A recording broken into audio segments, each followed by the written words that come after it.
There's a woman named Clara who used to keep a journal.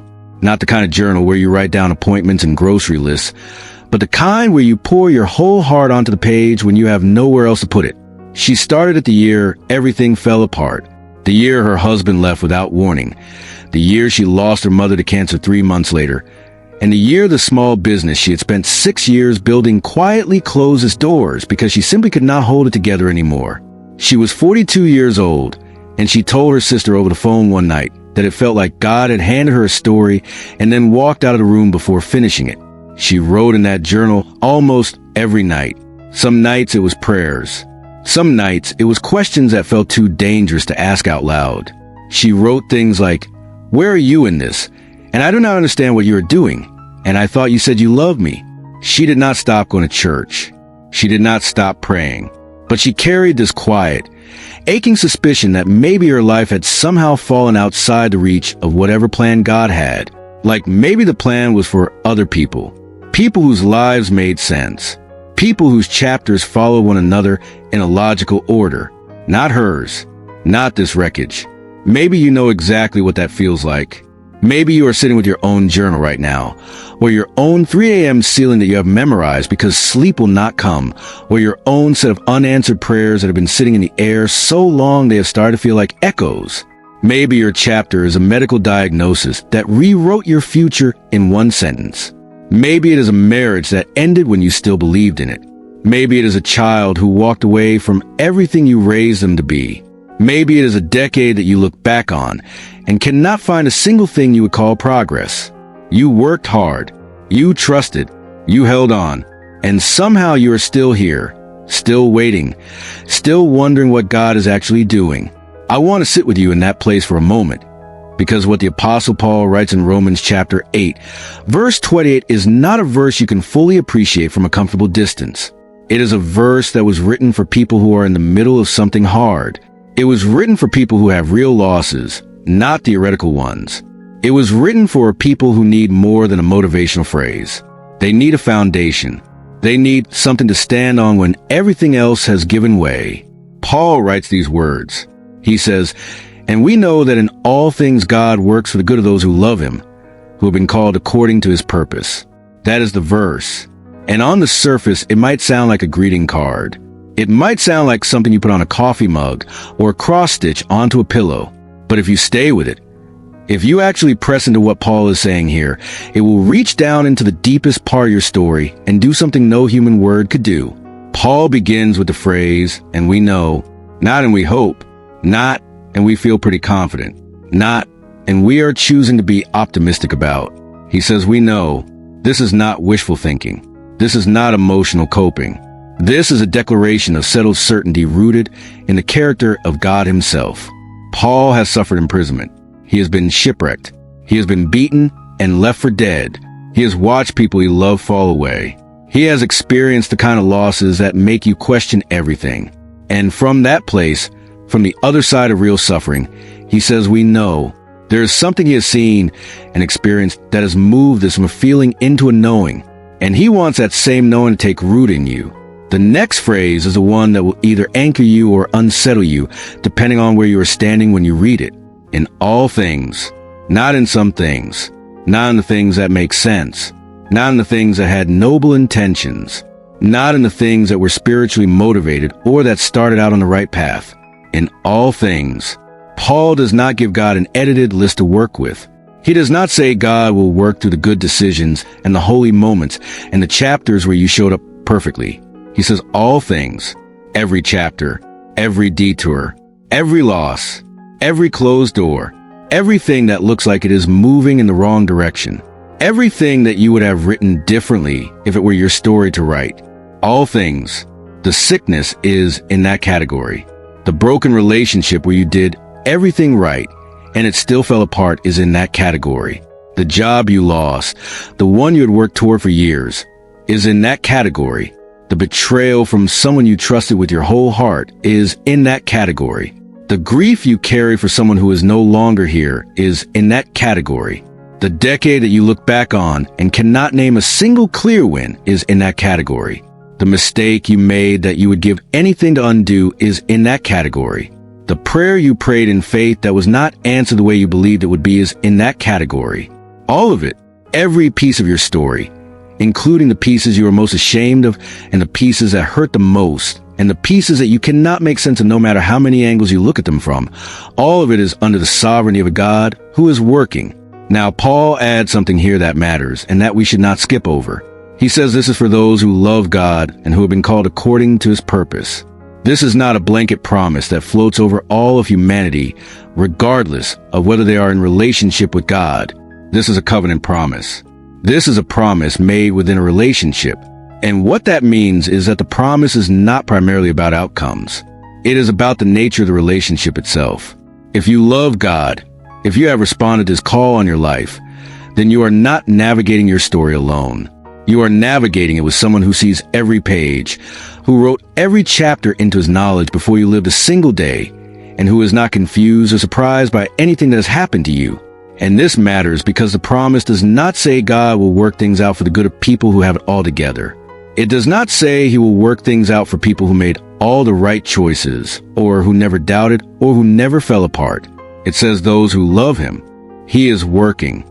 The word in the original language is present tense and continuous. He is not going to start working eventually. He is working now. Even in this chapter, that makes the least sense. Even in the waiting that has gone on longer than you thought you could survive. Even in the aftermath of the thing that should not have happened. He is working, actively, intentionally, with a purpose that your current vantage point cannot fully see, but that is absolutely real. You do not have to understand every page to trust the author. That is not a failure of faith. That is actually what faith is. Faith is not the absence of questions. It is the presence of trust, even when the questions do not yet have answers. It is the ability to say, I cannot see what you are doing, but I know who you are, and I know you have not stopped working, and I am going to keep holding on. Think about the threads of your own story for a moment. The things that felt like waste. The seasons that felt like setbacks. The years that felt like they were taking you backward instead of forward. Think about the versions of yourself from those seasons. Think about what those seasons built in you, even when you did not realize anything was being built. The patience you did not have before. The compassion that was not there before the loss. The depth of prayer that only developed because surface-level prayers were no longer enough. The ability to sit with someone who has suffered without flinching or giving easy answers, because you have been in the suffering and you know what it requires. Think about the relationships that were born from your hardest chapters. Think about the doors that opened only because the other doors had closed. You could not have planned any of it. You could not have engineered those outcomes from where you were standing. But God was working. He is working in you right now. Whatever you are in the middle of, whatever chapter you are living that feels like it has no resolution in sight, He is working. You may not see it today. You may not see it this year. Joseph did not see it for years. But the seeing was always coming. The elevation was always coming. The moment of understanding was always coming. Even to the pit, even through the slavery, even through the false accusation, even through forgotten years in the prison. Your moment is coming too. Not because your circumstances have to change immediately, but because God is faithful to His word and His character does not shift. He said He works all things together for the good of those who love Him. He said it through Paul, who had suffered. He demonstrated it through Joseph, who had suffered. He demonstrated it most fully through His own Son, who walked the most unjust suffering in human history, who was betrayed and falsely accused and executed, and who rose on the third day to prove that death itself cannot stop what God is working toward. If God can work resurrection from a crucifixion, He can work something redemptive from your story. If He can use the worst injustice in human history to accomplish the salvation of the world, He can use the chapters you never would have chosen to accomplish something in your life that you cannot yet see, but that He has always known. Trust Him. Hold on. Keep loving Him even when it is hard. Keep bringing your honest heart to Him, even when the honest heart is full of questions. Keep showing up to the conversation, even when the conversation has felt one-sided for longer than you think is fair. He hears every prayer. He holds every tear. He has not forgotten a single promise He has made to you. And He is working. He is working right now. The tapestry is not finished yet. You are still in the middle of it. But the one who is weaving it sees the whole picture. And the whole picture is good, not comfortable in every chapter, not easy in every season, not pain-free in every page, but genuinely, deeply, eternally good in a way that only God can define good. The kind of good that does not fade. The kind of good that is still standing when everything temporary has fallen away. So hold on. Trust the weaver.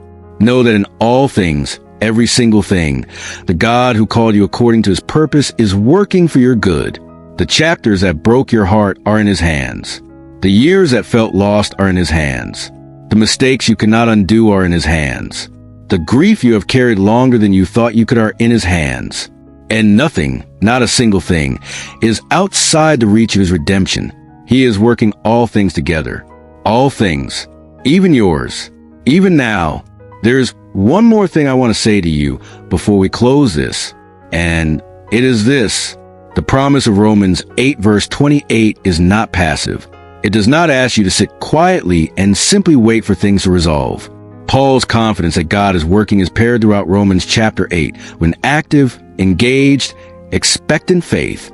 The whole chapter is about life in the Spirit, about walking forward in that life, about not being conformed to the patterns of this world, but being transformed, about praying even when you do not have the words, because the Spirit himself intercedes with groanings too deep for words. This is an active faith. This is a faith that keeps showing up, keeps engaging, keeps trusting, even in the middle of the uncertainty. So today, I want to ask you to do something small, but significant. Bring the chapter you are in right now to God, not the edited version, not the version where you have already decided how he should resolve it. Bring the real version. Bring the grief and the questions and the things that do not make sense. Lay them in front of him and say, I do not understand this, but I trust you. I cannot see what you are doing, but I believe you are doing something. I am going to keep loving you even in this chapter. I am going to keep holding on. But then Pharaoh has dreams. 2 dreams, unsettling ones, and none of his wise men can interpret them. And the man who Joseph helped, the one who forgot, suddenly remembers. He tells Pharaoh about the young Hebrew in the prison who interpreted his dream accurately.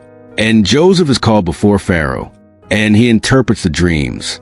And in a single day, in a single conversation, Joseph goes from a prison cell to the second most powerful position in the most powerful nation in the known world.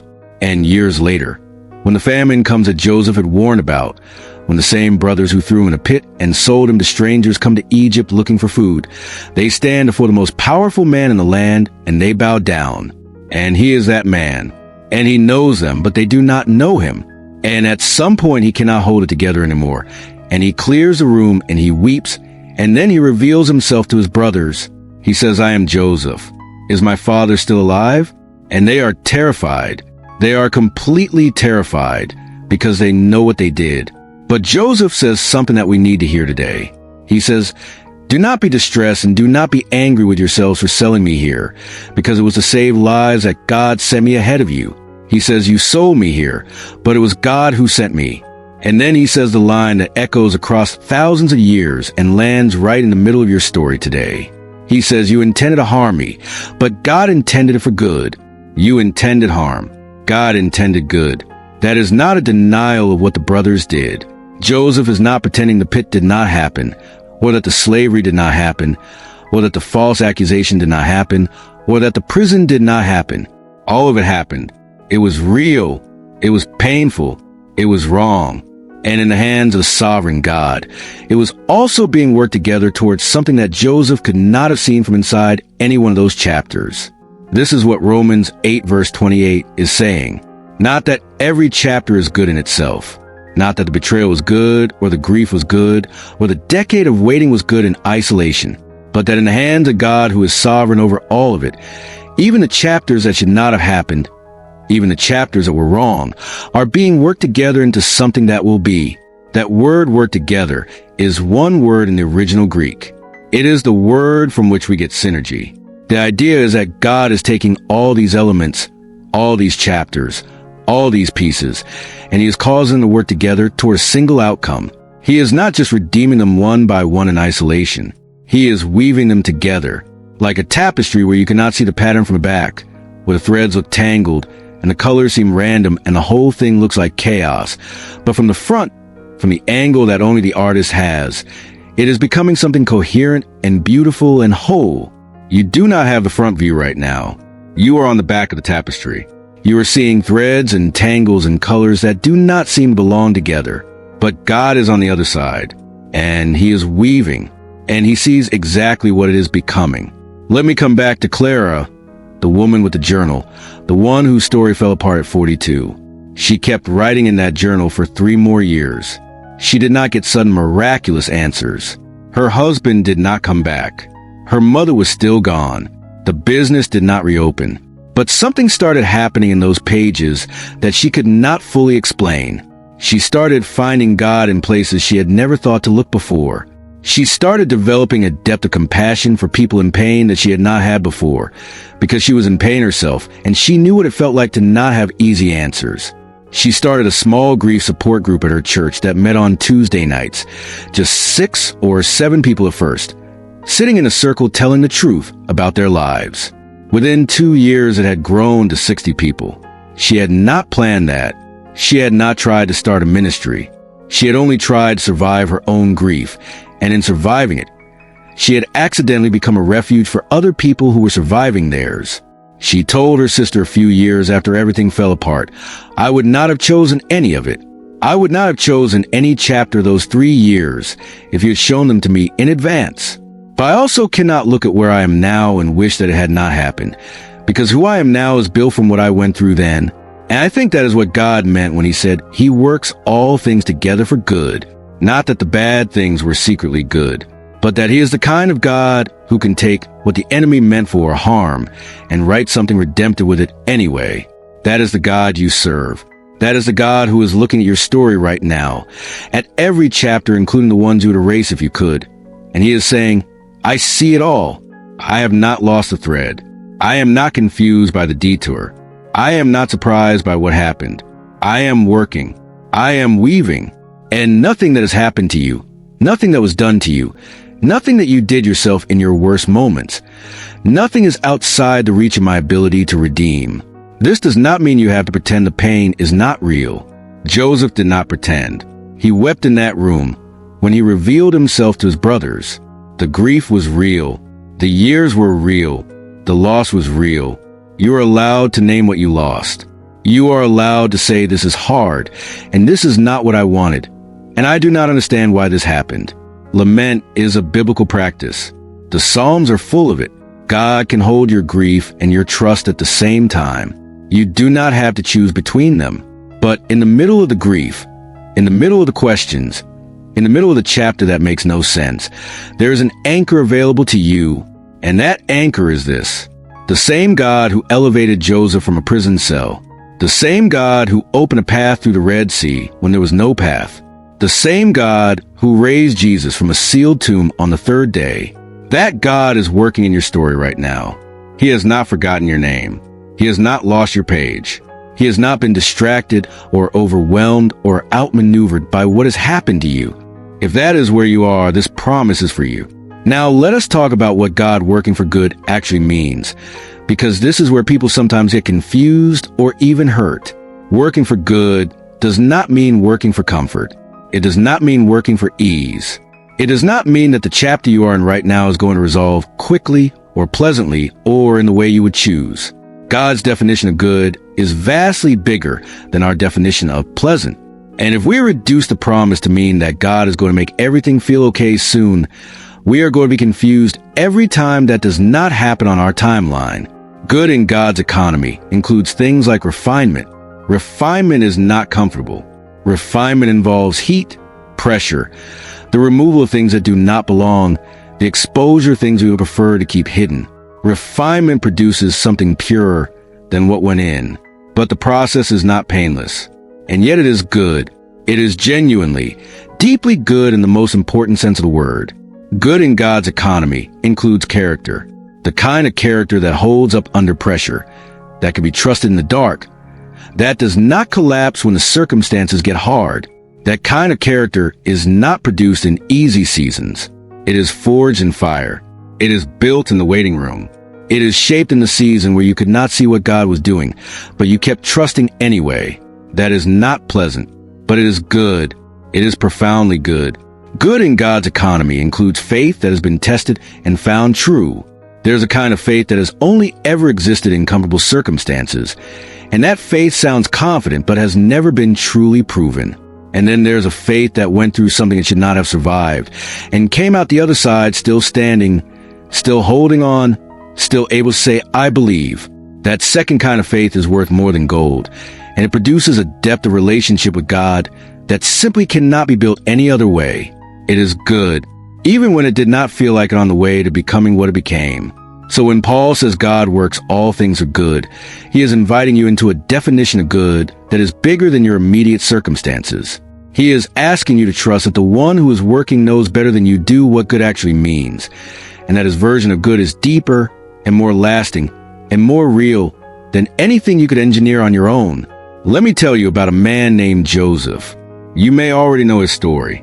He was the son of Jacob, the 11th of 12 brothers, and his father loved him in a way that was visible and uneven, and that made his brothers burn with resentment.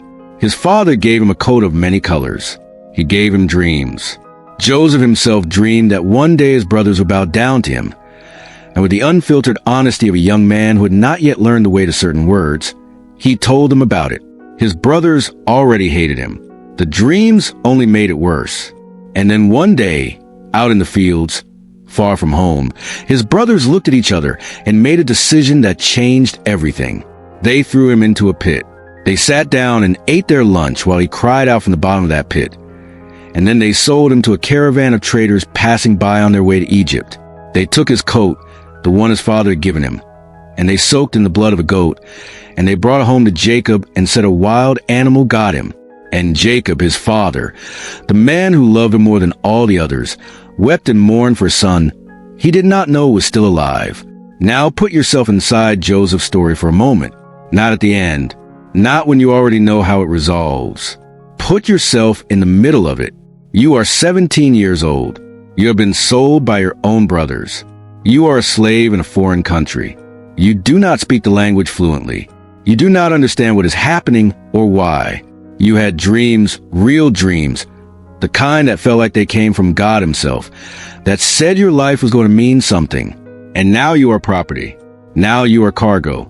Now you are a line item in someone else's ledger. Where's God in this chapter? And that is only the beginning of it. Joseph serves in the house of a man named Potiphar, and he serves faithfully, and God's blessing rests on him in that place, and he rises to a position of trust. And then Potiphar's wife lies about him. She grabs his cloak and she lies. And because of her lie, Joseph is thrown into prison. He has done nothing wrong. He has served faithfully. He has maintained his integrity. And this is what he gets for it. A prison cell. False accusation. Forgotten. In prison, he meets two men who work for Pharaoh. He interprets their dreams. He asks one of them, the one who he tells will be restored to his position, to remember him when things go well. Please, he says, mention me to Pharaoh. Help me get out of here. I have done nothing wrong. And the man is restored just as Joseph said. And he forgets. He simply forgets Joseph. And Joseph sits in that prison for 2 more years. There's something almost unbearable about those 2 years if you sit with them. 2 years after God has already shown up and demonstrated to a fulfilled dream that he is still present, still working, still able. 2 years of silence. 2 years of waiting after the waiting. 2 years of wondering if the man forgot, or if God forgot, or if the whole thing was a mistake. And the text does not give us a window into Joseph's emotions during those 2 years. We do not know what he prayed. We do not know how many nights he lay awake staring at the ceiling of that prison cell, trying to make the story add up.